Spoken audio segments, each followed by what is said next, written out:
자, 이번에는 그 대응 표본 T 검증이 실제 사례에서 어떻게 적용되는지 한번 살펴보도록 하겠습니다.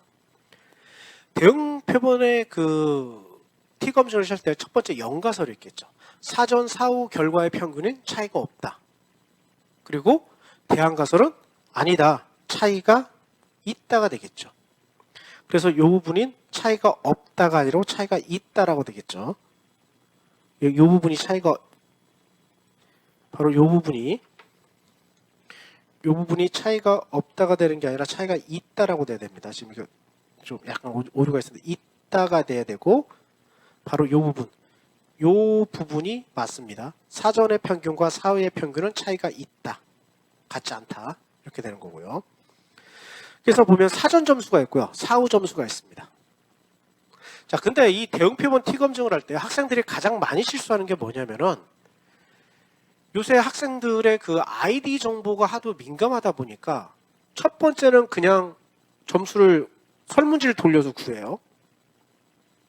근데 학생들의 그 아이디 정보가 너무 민감하다 보니까 이 첫 번째 학생이 어떠한 정보인지 그냥 수집을 해버려요.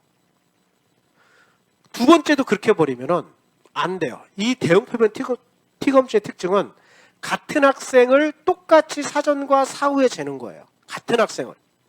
근데 아이디 정보를 정해놓지 않아 버리면은 첫 번째 학생과 마지막 학생이 이렇게 매치가 돼 버려요. 이렇게 될 수가 있어요. 그러면은 대응 표본 T 검증을 쓰면 안 돼요. 그건 자료 자체가 불안정하기 때문에 그 자료는 버려야 돼요. 그 공과대도 그렇고 이과대도 마찬가지로 똑같은 걸 계속해서 재야 되는 거지. 한 번 쟀다가 다른 데서 갖고 와가지고 그걸로 뭐 데이터 자료를 다시 대체해가지고 차이가 있다 없다 이러면 안 되듯이, 그렇게 하면 안 되듯이 똑같은 학생을 사전과 사후 똑같이 가야 된다는 뜻이에요. 이거. 그리고 사전과 사후 점수 차이를 봤더니 마이너스 15점이 있었죠. 그 다음에 점수 차이 제곱을 했더니 225점이 나타난 겁니다. 쭉 계산하면 점수 차이는 다 더했더니 마이너스 80이 나오고 이 차이에 대한 제곱을 했더니 1320이 나온 거야. 그래서 사전의 평균, 사후의 평균, 그 다음에 차이 점수에 대한 평균, 분산, 표준 편차, 표본 크기가 나왔죠.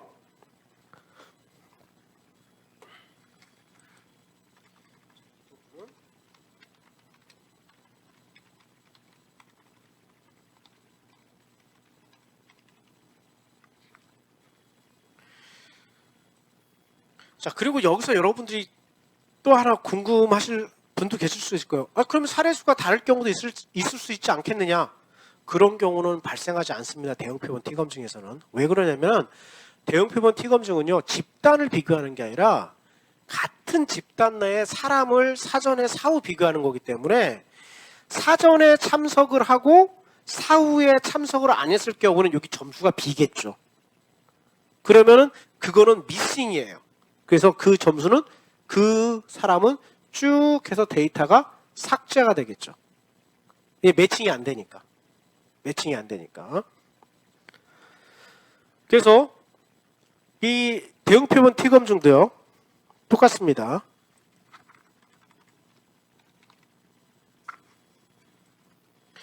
대응 표본 T 검증도 검정치 T를 쓰고요. 요 부분은 집단의 차이가 아니라 두 시점 간의 평균 차이고요. 요 부분은 바로 두 시점 간의 요 평균 차이에 대한 표준 오차예요. 자, 근데 여기서 뭐가 문제냐면 아까 했지만 그 표준 오차를 구하는 데에서 두 가지 접근 방식이 가능합니다. 첫 번째는 사전과 사후의 상관관계를 이용하는 방법하고, 두 번째는 아까 요 부분에서 보여드렸던 요 차이 점수를 이용을 해서 구하는 방법하고 두 가지 방법이 있습니다. 하나하나 살펴볼게요. 일단 표준 오차는요. 독립표본의 T 검증에서의 표준 오차를 보면은 일반적으로 이렇게 적용이 돼요. 합동분산. 근데 대응 표본 T 검증에서요. 뭐가 문제냐면은 바로 이 부분이에요. 이 부분은 표준 편차. 이건 분산이니까요. 바로 이게 감마 완투. 감마 완투가 뭐냐면 바로 상관관계예요. 상관관계. 여러분들 했죠? 두 변수 간의 코베리언스 분해 분산 하면은 상관이 나타납니다. 즉 그래서 여기에 나타나는 이 상관은 어떻게 구할 수 있냐면은 요 부분에서 분산 나왔죠. 공분산만 구하면 됩니다. 공분산을 구하는 거는 여기 평균 있죠. 평균 72.2니까 62 빼기 72.2 곱하기 77 빼기 82 그러면 공분산이 구해집니다. 전부 다 해야겠죠. 62 빼기 72.2 77 빼기 82 하면 여기 차이 점수 나오고 여기 차이 점수 나오겠죠. 요 두 개를 곱해요. 그리고 이걸 다 더해요. 그러면은 사전 점수와 사후 점수에 공분산이 나타납니다. 그 공분산을 분산 나누기 요 분산 곱하기 요 분산 곱하기해서 나눠줘 버리면은 바로 요 상관이 나타나요. 감마 완투. 이 상관에 대한 부분은 미리 다루었기 때문에 한번 상관관계에서 한번 살펴보시기 바랍니다. 여기는 상관에 대한 부분은 아니기 때문에 그냥 이 정도 하고 넘어갈게요. 일단은 이 사전과 사후의 상관은 0.24가 돼 있어요. 그래서 이거 곱해주면은 요 대응표본 T검 중에 표준차는 3.05가 되는 거죠.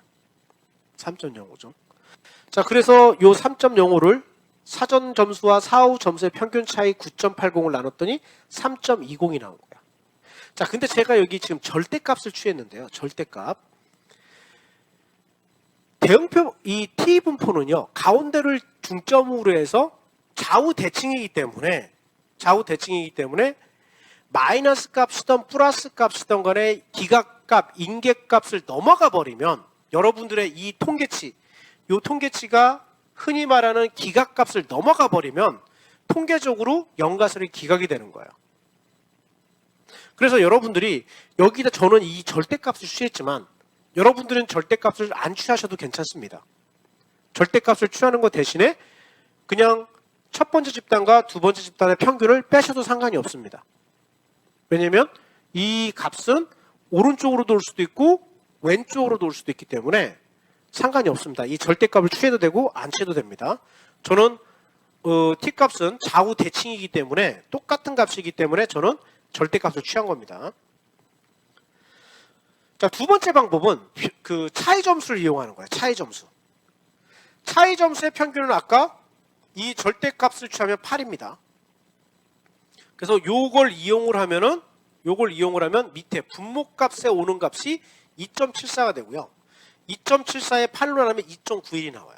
그러면 조금 전에 우리가 구했던 3.20에 대한 요 값하고 요 2.91에 대한 값하고 약간 차이가 있는데 이 값은 계산상에서 소수점이란 이런 부분에 나타나는 차이이기 때문에 별로 그렇게 크게 그 유념을 안 하셔도 됩니다.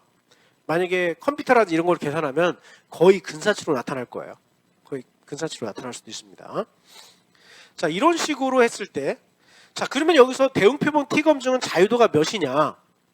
자, 이거 보시면 알겠지만요. 자세히 보세요. 여기에서 보시면은 사전에 10명이고 사후에 10명이에요. 그러면 자유도가 사전에서 9명이 나타나고 사후에서 9명이 나타나서 자유도가 18이 아니냐라고 얘기할 수 있는데 그건 아닙니다. 왜냐면 사전에 10명이 있고요. 사후에 10명이 있어요.